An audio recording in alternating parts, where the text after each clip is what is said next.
Guys, kalian pernah nggak sih dihina atau direndahkan, tapi bingung mau responnya seperti apa? Kayak kita cuma diem aja gitu, nggak bisa ngomong apa-apa, nge-freeze.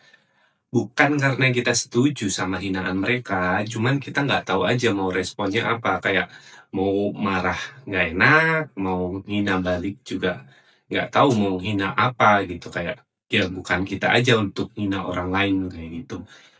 Dan akhirnya kebanyakan dari kita cuma mendem diem, akhirnya kita telan sendiri.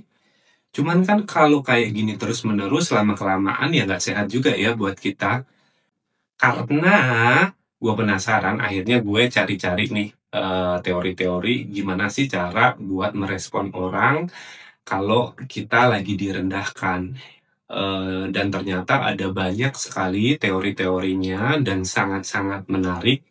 Jadi gue memutuskan untuk nge-share ke kalian, mana tahu bisa berguna buat kalian semuanya. Halo, nama gue Heri. Hari ini kita akan bahas bagaimana caranya merespon saat kita direndahkan oleh orang lain. Yang perlu kita tahu sebelum kita masuk ke poinnya adalah kenapa ada orang yang hobinya itu merendahkan orang lain atau ngejek orang lain. Padahal ya kalau bisa ditelusurin kita nggak punya masalah apa-apa sama dia. Jadi yang gue dapatin, jadi ada teori yang bilang bahwa kalau orang yang suka merendahkan orang lain sebenarnya permasalahannya itu bukan di orang yang direndahkan, tapi permasalahannya adalah pada mereka orang yang merendahkan. Jadi sebenarnya mereka tuh punya luka yang belum sembuh dan nggak tahu harus apa. Akhirnya mereka lampiaskan ke orang lain. Jadi kita coba jadi pelampiasan orang tersebut untuk mengeluarkan apa yang mereka rasa itu mengganjal di hatinya. Jadi yang gue dapat ternyata orang-orang seperti itu kebanyakan memiliki inferior complex, di mana mereka tuh ngerasa rendah diri, suka iri, atau bahkan yang paling sering mereka tuh butuh validasi dari orang lain. Kayak gitu. Jadi karena traits itu tadi akhirnya dengan cara merendahkan orang lain atau bisa membikin orang lain merasa lebih kecil dari dia, dia akan merasa lebih senang atau merasa lebih ada kontrol akan kehidupan dia itu sendiri. Nah, sekarang permasalahannya adalah jika permasalahan atau problemnya itu adalah pada mereka sendiri, kenapa harus kita yang mendapatkan impact-nya atau harus kita yang jadi korbannya, kayak gitu. Nah, ini poin pentingnya. Sebenarnya sejak kita kecil itu, kita kan diajarkan untuk selalu bersabar, selalu mengalah, selalu ya baik ke orang lain. Nilai-nilai kita sebagai orang Indonesia itu ya maklumin aja, karena kita nggak tahu permasalahan yang mereka hadapi di hidup mereka. Cuman sebenarnya nilai-nilai ini juga bisa jadi masalah, bukan nilai-nilainya yang salah, cuman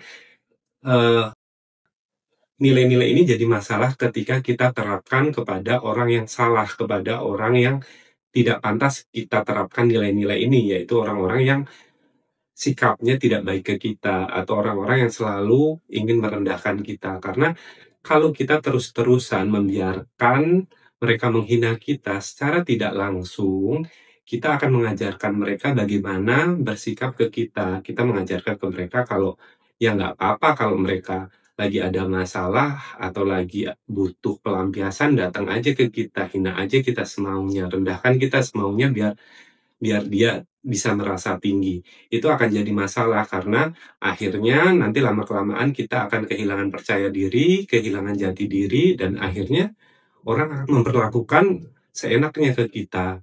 Seperti itu. Jadi itu pentingnya kenapa kita perlu tahu nih cara gimana ngerespon buat ngadepin orang-orang yang suka ngina kita. Jadi kita biar bisa membela diri kita supaya mereka juga belajar kalau lo ada problem atau lo yang bermasalah dengan entah apa hidup lo, tidak seharusnya lo lampiaskan ke orang lain dengan cara merendahkan orang lain atau supaya lo terlihat superior. Oke, sekarang kita masuk ke poinnya. Jadi yang gue dapat itu sebenarnya ada 3 Ada banyak sebenarnya, ada banyak cara atau teorinya, cuman secara gue personal, gue suka, 3 step ini atau 3 langkah untuk menghadapi orang yang merendahkan. Yang pertama, kita minta mereka mengulang perkataannya. Jadi, saat kita minta mereka mengulang perkataannya, secara tidak langsung mereka itu akan kehilangan, kesenangan dari niat buruknya.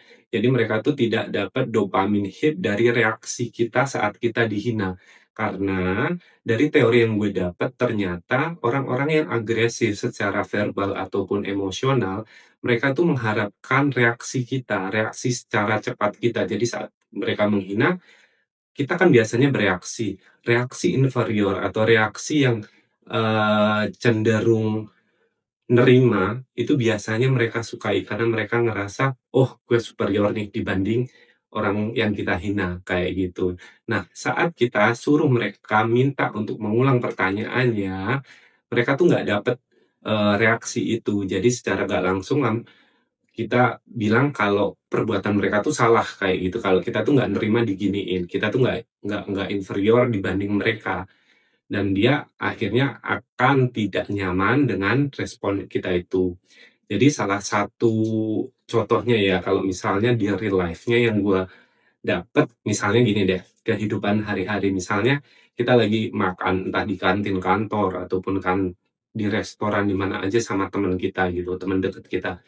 Tiba-tiba ada orang kenalan kita, atau temen yang sebenarnya nggak teman dekat, cuman ya kenal aja gitu, tiba-tiba dateng, dia, "Hei hei, apa kabar, Heri?" Gitu kayak, "Lo gimana kabar?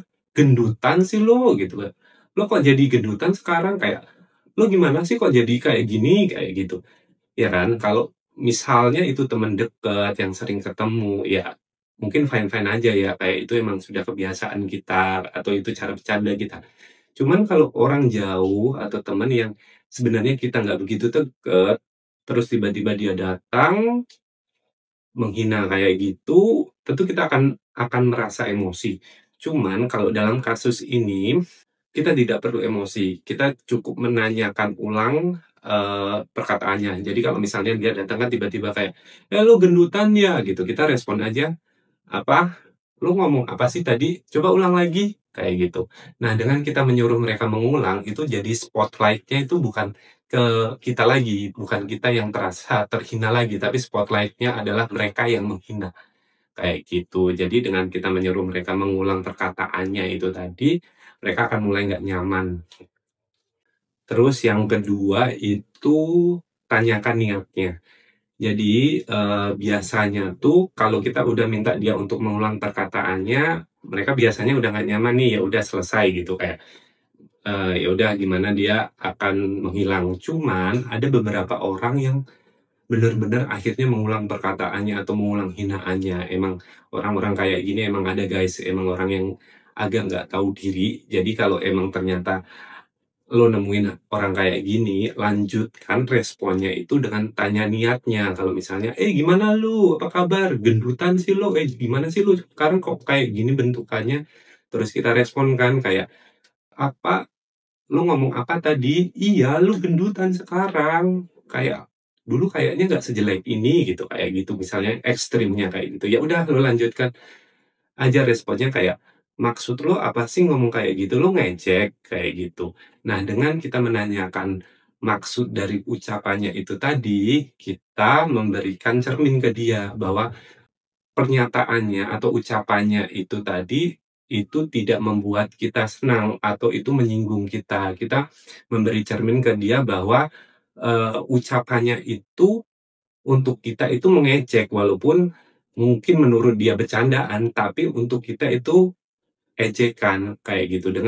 Dengan memberikan cermin ke dia, harusnya dia akan introspeksi diri atau minta maaf. Kalau ternyata dia tidak minta maaf, atau bahkan, merespon dengan kayak, "Apa sih lu baperan?" Atau misalnya dia responnya kayak, "Bercanda kali," kayak gitu, bukannya minta maaf, ya udah, kita lanjutkan dengan respon yang ketiga, yaitu diam. Jadi saat dia udah mulai mulai cari-cari alasan, misalnya bercanda kali, atau misalnya kayak, baperan sih lo, kita diem aja, nggak usah respon apapun, kita diem, kalau bisa kita tinggalin aja. Kadang-kadang saat kita sudah memberikan 2 respon itu tadi, suruh dia ngulang, terus kita tanya maksudnya, tapi dia bukannya minta maaf, malah cari-cari alasan, nggak usah direspon lagi, kita diem, kalau bisa kita tinggalin aja. Kayak gitu. Jadi saat kita diam atau saat kita tinggalkan, itu biasanya akan lebih berasa sakitnya dibanding kita berargumen. Kadang diam itu lebih lebih menyakitkan dibanding kita berargumen sama orang yang nggak pantas untuk dia adu argumen aja, seperti itu. Jadi itu tadi ya, kalau misalnya ada orang yang merendahkan kita, ada orang yang merendahkan kalian, yang pertama jangan emosi dulu, tenang aja. Kita perlu tahu bahwa yang jadi problem itu bukan kita, tapi yang jadi problem itu adalah mereka sendiri, mereka yang ada problem, cuma salahnya adalah dilampiaskan ke kita. Jadi pertama pertama kita suruh dia untuk mengulang ucapannya. Harapannya dengan mengulang ucapannya, dia akan paham kalau itu nggak nyaman buat kita. Tapi kalau ternyata dia beneran mengulang ucapannya, tanya maksudnya, langsung to the point, kayak, "Maksud lo apa? Lo ngejek gue? Atau lo mau ngerendahin gue? Atau lo mau bikin gue malu?" Kayak gitu. Setelah itu harusnya sudah minta maaf. Kalau nggak minta maaf, malah cari alasan-alasan, nyudutin kita, lo diamin, lo tinggal. Kayak gitu. Gimana? Lo setuju nggak sama langkah-langkah yang tadi gue jelaskan, yang gue dapat, teori-teori yang gue dapat? Kalau misalnya lo setuju, komen di bawah. Dan pernah nggak sih lo direndahkan atau dihina sama orang, dan respon lo tuh apa saat itu terjadi? Oke, terima kasih. Semoga berguna guys. Bye.